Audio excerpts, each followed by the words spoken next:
Have you ever been told that the most powerful way to take your strength back from someone who hurt you is to vanish, to stop calling, stop messaging, stop appearing in their life?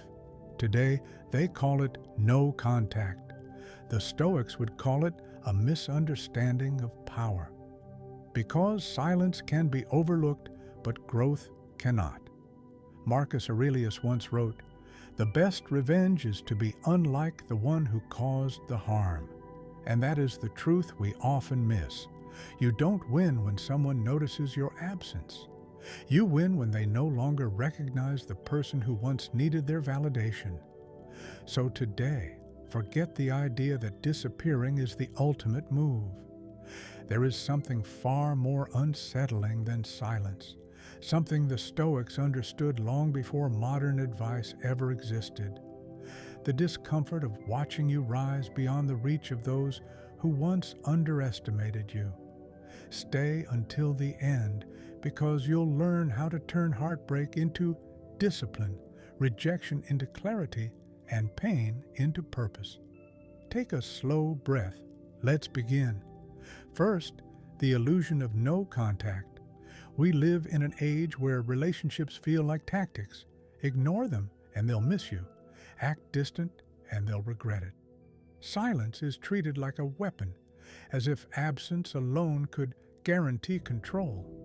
But Epictetus warned that it's not events themselves that shape us, but how we respond to them.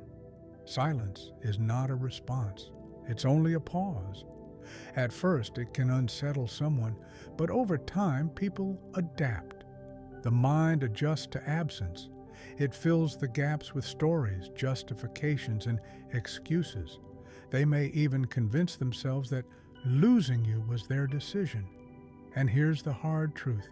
While you're holding on to silence, hoping it will hurt them, they may be learning how to live without you.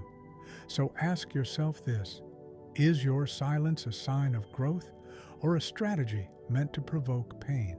Because if it's only about control, it eventually loses all power. Stoic wisdom teaches that control exists only in your own actions, never in how others interpret them. If you want your strength back, stop focusing on whether they feel your absence. Focus on becoming someone whose inner peace speaks even when you say nothing. Second, what hurts more than silence? What truly unsettles someone isn't that you stopped talking to them. It's that while you grew quiet, you evolved. Seneca reminded us that life isn't short, we simply waste too much of it. While others remain trapped in regret, silence gives you space to build something stronger.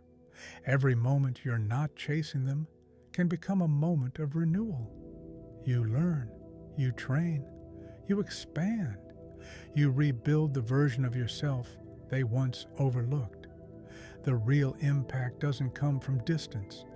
It comes from the moment they return and realize you no longer fit into the place they left you.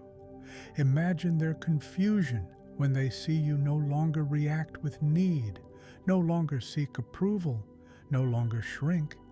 Your calm becomes unfamiliar. Your strength becomes undeniable. That transformation becomes a mirror they struggle to face because it reflects a truth they tried to avoid. They no longer have power over you. Third, the mirror they cannot endure. Every relationship reflects something back to us. We see ourselves in others and they see themselves in us. When someone mistreats you, they often assume you'll remain dependent, reactive, unchanged.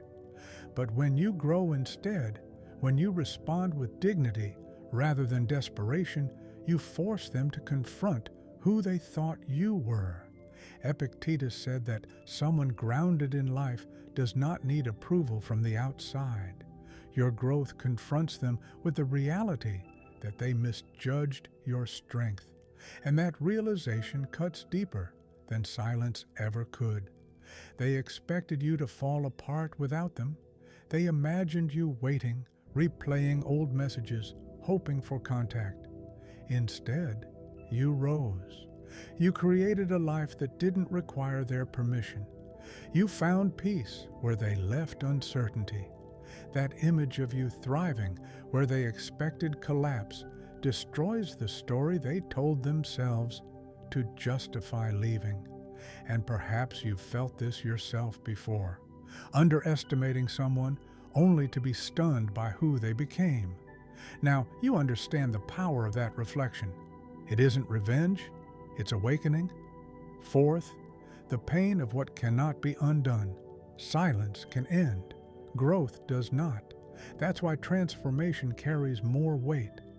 Marcus Aurelius wrote that time is like a river, constantly moving, never allowing us to step into the same moment twice. Once you change, there is no return, and they can never meet the version of you they once controlled again. No contact creates the illusion that one day things could go back to how they were. True healing destroys that illusion completely. When you finally value your peace, returning would feel like stepping back into a cage you've already outgrown. That is the discomfort they feel. Not that you're gone, but that they can no longer reach you. It's like discovering that a story they abandoned continued without them, and the ending no longer includes their name. That realization isn't nostalgia, it's consequence, the quiet justice of life unfolding. Fifth, the Stoic path of transformation. The Stoics called this self-mastery, the ability to rise above impulse and find stability within. Seneca said the one who conquers himself is the strongest of all. That is what your silence must become, not a weapon, but a workshop. Don't use distance to punish others, use it to shape yourself. Don't aim to cause suffering, aim to become whole. Because once you master your inner world, the outer world loses its grip on you. When you stop living for attention and start living by principle, you become untouchable. You stop reacting and start choosing. You stop waiting and start creating. That calm, grounded presence is impossible to ignore.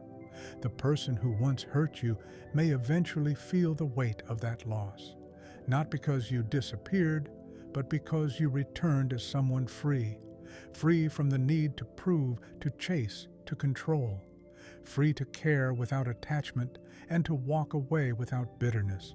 So when you're tempted to use no contact as a way to cause pain, remember this: silence fades, transformation endures.